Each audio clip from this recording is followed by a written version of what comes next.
बोलो शंकर भगवान की जय। ओ पार्वती पार्वती चीलम चढ़ा दे, गांजा पिया दे भोलाला। ओ पार्वती पार्वती चीलम चढ़ा दे, गांजा पिया दे भोलाला। ओ गांजा पिया दे भोलाला, पार्वती गांजा पिया दे भोलाला। ओ पार्वती पार्वती चीलम चढ़ा दे, गांजा पिया दे भोलाला। ओ पार्वती पार्वती चीलम चढ़ा दे, गांजा पिया दे भोलाला। ओ गांजा पिया दे भोलाला, पार्वती गांजा पिया दे भोलाला। ओ पार्वती पार्वती चीलम चढ़ा दे, गांजा पिया दे भोलाला। ब्रह्मा जी आवे विष्णु जी आवे, संगे आवे लक्ष्मी मैया जी। ब्रह्मा जी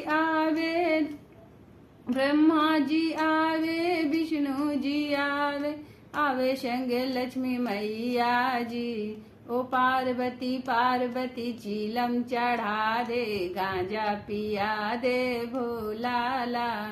ओ पार्वती पार्वती चीलम चढ़ा दे, गांजा पिया दे भोलाला। ओ गांजा पिया दे भोलाला, पार्वती गांजा पिया दे भोलाला। ओ पार्वती पार्वती चीलम चढ़ा दे, गांजा पिया दे भोलाला। राम जी आवे लक्ष्मण जी आवे, संगे आवे सीता मैया जी। राम जी आवे लक्ष्मण जी आवे, आवे संगे सीता मैया जी। ओ पार्वती पार्वती चीलम चढ़ा दे, गांजा पिया दे भोलाला।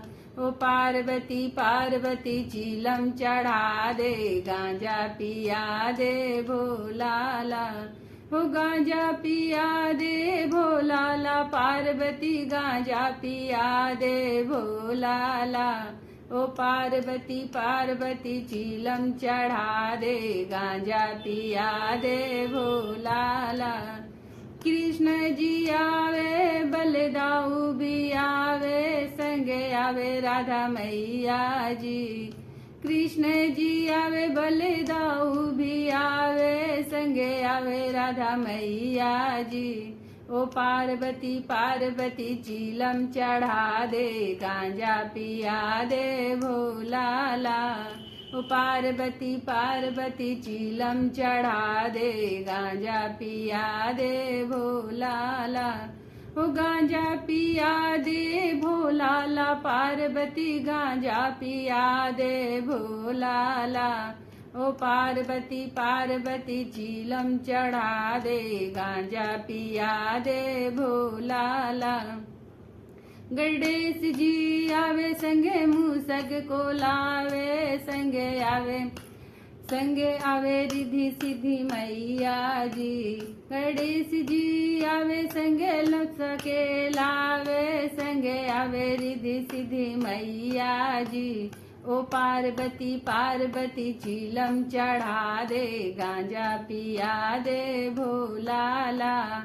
ओ पार्वती पार्वती चीलम चढ़ा दे, गांजा पिया दे भोलाला। ओ गांजा पिया दे भोलाला, पार्वती गांजा पिया दे भोलाला। ओ पार्वती पार्वती चीलम चढ़ा दे, गांजा पिया दे भोलाला। ओ पार्वती पार्वती चीलम चढ़ा दे, गांजा पिया दे भोलाला। बोलो शंकर भगवान की जय।